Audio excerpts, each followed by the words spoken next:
Bienvenidos to the Bronze Titan podcast on YouTube. I'm your host, Ben Ramos of the Pro Libertad Freedom Campaign. I'm an independent journalist and longtime Cuba Solidarity activist based here in New York City. And once a month, I'll be bringing you a podcast from the international movement to end the U.S. blockade against Cuba. On today's segment, I'll be speaking with Onye Chatoyer of the National Network on Cuba, as well as the Venceremos Brigade. We're going to be talking about the campaign to collect material aid for Cuba that's taking place, as well as the upcoming Fidel Brigade to Cuba in observance of Fidel's centenary. Welcome to the Bronze Titan, Onye. Greetings. Thanks for having me. Excellent. So, Onye, let's talk about this material aid campaign. There's a wonderful effort to really put together all of this aid for everything that's happening in Cuba. So tell us, what's the who, what, when, where, why of all of it?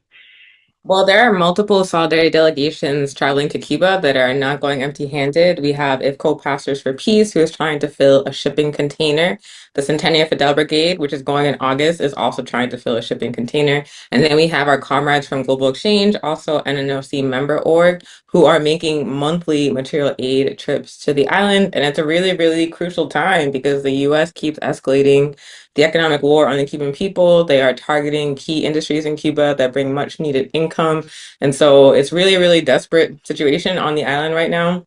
The entire power grid went down this week. They are facing drastic shortages of basic supplies, including medical supplies. And so these material aid drives are an effort to put solidarity into practice to break the blockade with our actions, with our collective organization. And what is the type of material aid that's being collected? What is needed right now in Cuba? Definitely medical supplies, school supplies, but particularly solar power infrastructure. So things like batteries that can be recharged with solar panels themselves. Basically ways that when the power grid goes down, when the lights are off, that our Cuban comrades can still charge their phones, can still provide power for much needed medical systems, and basically be self-sufficient in the face of the oil blockade that the U.S. has imposed. So we're trying to bring supplies that Cuba needs to withstand the maximum pressure campaign. And what has it been like from your experience hearing so much about Cuba, talking to Cubans, talking to people who've been to Cuba, who've come back? What is going down on the island? What is it like there right now with this oil blockade being so powerful and the power grid not only failing this week, but failing on a regular basis? What is it like for Cubanos right now? I mean, even before the power grid went down, which means like total blackouts, phone doesn't work, the power's on in the hospitals, not on schools, not on in old folks' home. Even before that was happening, the Cubans were facing 20-hour blackouts every single day. There not a drop of oil has entered the island since the Trump administration issued their executive order at the end of January. Only one nation has managed to break the oil blockade, Russia. But other than that, not a single drop of oil. And like all modern societies, under capitalism, unfortunately, need oil to produce power. You cannot function without power. This is a tropical island where it's like regularly like 85, 90, 100 degrees, incredibly humid, where the AC is not working, including at night, which means people cannot sleep. It means that when people need ventilators in hospitals, there is no power to run the ventilator. Doctors and nurses are forced to hand pump air into the lungs of patients. It also means that the fridges do not have power consistently, which means that you cannot keep the food cool, which means that you cannot get more than a day's worth of food because it's going to go bad in that extreme heat. So all kinds of like basic day-to-day activities are made so much harder because of this intentional policy of the US government. This oil blockade is, without exaggeration, an act of genocide. They are directly attacking the Cuban people. It's incredible how you phrased it, because I was hearing from a Cuban comrade about how he has a comrade in Cuba who's a doctor who was so happy that they were able to successfully do a surgery, and they did it by cell phone light. The light had gone off in the hospital.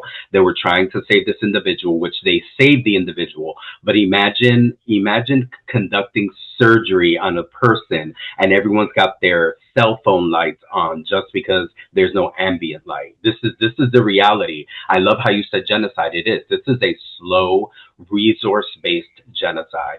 And again, tell us a little bit, how is this material aid going to get there? What is if anyone were to be interested in contributing, how do we follow up? What do we do?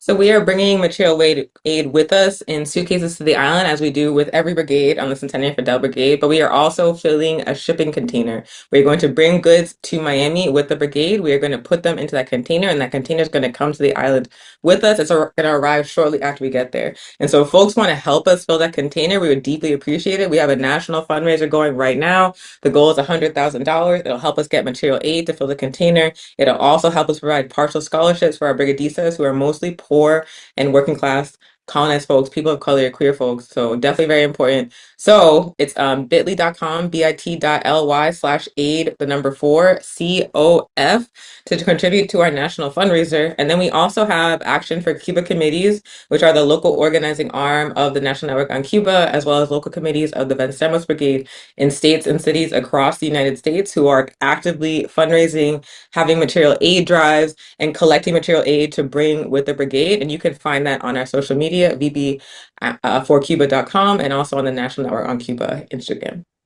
So, folks, if you're not able to go on a brigade and you want to be able to help, then get on these social media handles and find ways to contribute. Again, Oni, give us that list. What are we looking for again? What are we collecting?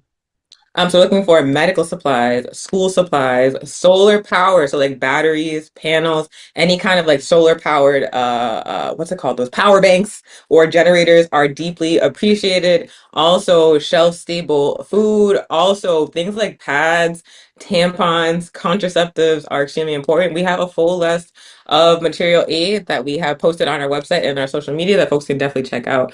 And our social media is again at VB, the number 4Cuba, or at National Network on Cuba, both on Instagram. Folks, please contribute. I mean, one of the best things that the Venceremos Brigade does in its like over 60-year history of solidarity is bring material aid. I mean, we have brought tons over the years. All of those hundreds of thousands of pounds have turned into tons of material aid. One of the proudest moments for us who've been on the brigade. I'm a brigadista, proud brigadista. I can remember how proud we would all be when we would put our material aid together right before we launch off to do our travel challenges to Cuba back in the day when we used to do the travel challenges, and just putting all of these hundreds of pounds of things together, just being able to show solidarity, because Cuba goes around the world showing solidarity, bringing material aid to Africa, to parts of Asia, all over Latin America, Central America, and the Caribbean. So giving back is so powerful. Now, Oni, you've been talking so much about a Fidel Brigade. What is this Fidel Brigade? What's the who, what, when, where, why about that? So it is the 54th Venceremos Brigade. We are organizing it in partnership with our comrades of the National Network on Cuba. The NNOC does the May Day Brigade every year. We do the VB. We were like, let's join forces. So we have a joint leadership team, and we recruited brigadistas together. We are going to bring a large brigade to Cuba to commemorate the 100th birthday of Comandante Fidel Castro. We want our brigadistas to learn the truth about who Fidel Castro was, learn about the role that he played in the Cuban Revolution. We live in the United States, in the belly of the beast, in a context where we get like a lot of lies about Fidel, a lot of attacks on his character. And so this brigade is really about celebrating his legacy, about uplifting the contribution that he made, not just to Cuba's revolution, but also to the global struggle for justice. Like there's a lot of lessons that we can learn from the Cuban Revolution, that we can learn from Fidel. And that is truly what the Centenary Fidel Brigade is about. We're defending Fidel's legacy, and we're also taking action in solidarity with the Cuban people and their revolution. What can we expect to see on a Fidel Brigade when we go? Is there going to be, I mean, besides of course giving out the material aid and going around and touring, I mean, is there going to be camp work? What are some of the workshops? What can you tell us about what a program like that is going to look like? So solidarity labor is a key aspect of the brigade experience, is where we actually like work side by side with our Cuban comrades, and also oftentimes with brigadistas from other international brigades. And we actually like work the land together, build together, clean together, paint together, and make a physical contribution to the Cuban Revolution. So that's always going to be solidarity labor. There's also going to be many opportunities to learn about the Cuban Revolution and learn about Fidel's contributions to the Cuban Revolution. So visits to to museums, important historical sites, and having like many lectures and seminars and like exchanges with members of Cuban society, with leaders in Cuban community organizations, just to like learn from the Cuban perspective how Cuban society functions, what the point of the Cuban Revolution is, and how Fidel contributed it. And then something that I am very excited about is the week of Fidel's birthday, which is August 13th. We are going to be participating in an international conference about the legacy of Fidel Castro and about his contributions to the global struggle for justice. And so we'll be in a conference hall in Havana, side by side with comrades from all over the world, really unpacking Fidel's legacy and history and lessons together. And so it's very, very exciting that the Centenary Fidel Brigade is going to be able to represent the US in that space. Wow, Oni, that conference has gotten so much play online. I mean, the Puerto Rican Brigade is on its way. I've heard the Canadian Brigade is on its way. The European Brigade, which folks, the European Brigade is a huge brigade made up of many sub-brigades from all over Europe. So, and there's even going to be representation from brigades that come from Africa. So when we say this is an international, this isn't just because US citizens and Canadians are going. This is a whole world community coming together to Cuba at one point in time. Now, Oni, we talked about, there's going to be a lot of education, a lot of work. So this isn't one of those travel brigades where every day we're drinking pina coladas on the beach. No, right? We're out there, we're working. Could we tell us a little bit? Maybe do we know about what like the solidarity work is going to look like? What does the labor look like?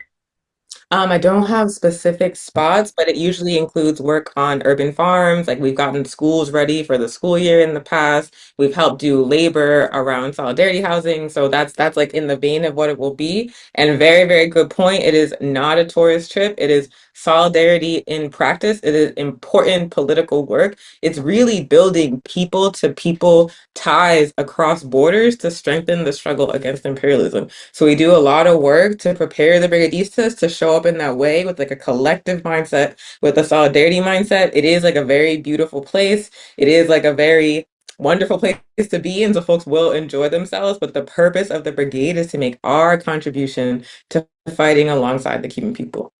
Oni, tell us a little bit how we can join. Is it still possible that we can apply for the Fidel Brigade? Can we still go? So the application for the Centenary Fidel Brigade is closed. We have confirmed the list of brigadistas we're bringing with us for this particular brigade. But remember, the Venceremos Brigade and the Mayday Brigade happen every year. So though it's too late to come with us this time, we're going to Cuba again next year. The Mayday Brigade is going at the end of April or beginning of May for the International Mayday Brigade, the U.S. contingent. And then the Venceremos Brigade is taking two mini brigades next year, one in the fall, a tech workers brigade, and then one in the winter, a family brigade. We're hoping to recruit parents, elders, children to a brigade to Cuba. So this year it's too late, but next year you can still come with us. Though Oni, it is too late. Is it still possible to sponsor people? Can we make donations besides material aid? If I wanted to help a fellow Boricua, a fellow queer person, a fellow person of color go, how could I follow up with that? Don't definitely donate to our national fundraiser. It's bit.ly/aid for the number 4 COF. If you go to that page, you'll be brought to our PayPal crowd fundraiser where you can make a donation to help support partial scholarships for the brigadistas to make sure that everybody can go.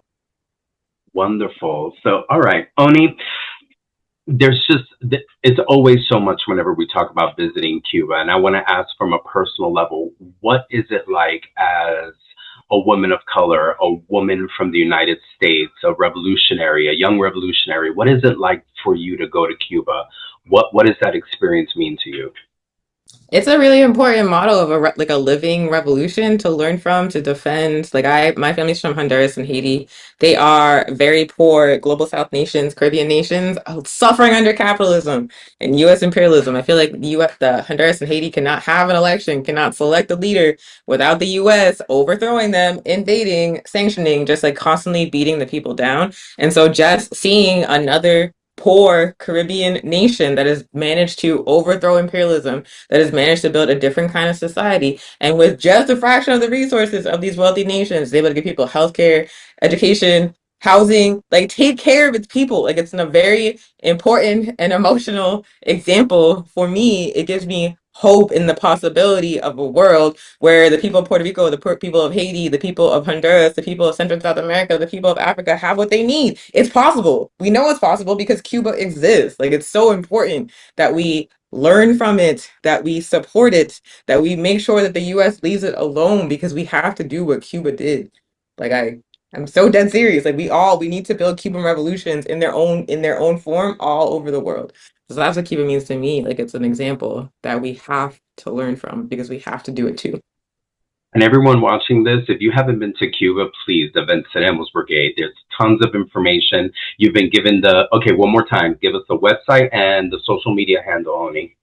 VB4Cuba.com. So VB, the number 4Cuba.com. And the social media is the same thing, at VB, the number 4Cuba.com, or at VB4Cuba.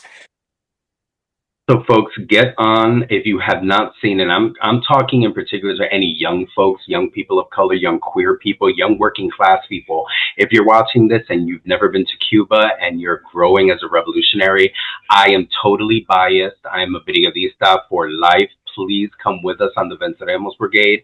I'm glad Oni was able to talk to us about ways to support. I'm not able to go this summer, but I am going to contribute to the material aid, and I want to see what we can do to get some young people to go for me. Let's give some donations, do whatever you can. Cuba's given the world so much. Intellectually, it's given so much spiritually, culturally, politically. It's time to give a little bit back, especially now when Cuba needs it. So, all right, folks, thank you so much. This has been your Bronze Titan podcast edition for July. Thank you so much to my brigadista sister Oni for being with us today. Please follow up vb4cuba.com. The handle again is at vb4cuba. On Instagram, learn a little bit, find out how you can plug in. We can't go this summer, but you can go next summer. There's a winter brigade. There's ample opportunities. Go with the brigade on the May Day brigade. We're always going to be pushing the VB here. We need people to go to Cuba and see for itself. Let's do the little bit of the YouTube commercial. If you like today's podcast, please like it, share it, subscribe to the channel. You get a podcast once a month. Como siempre, Cuba sí, bloqueo no.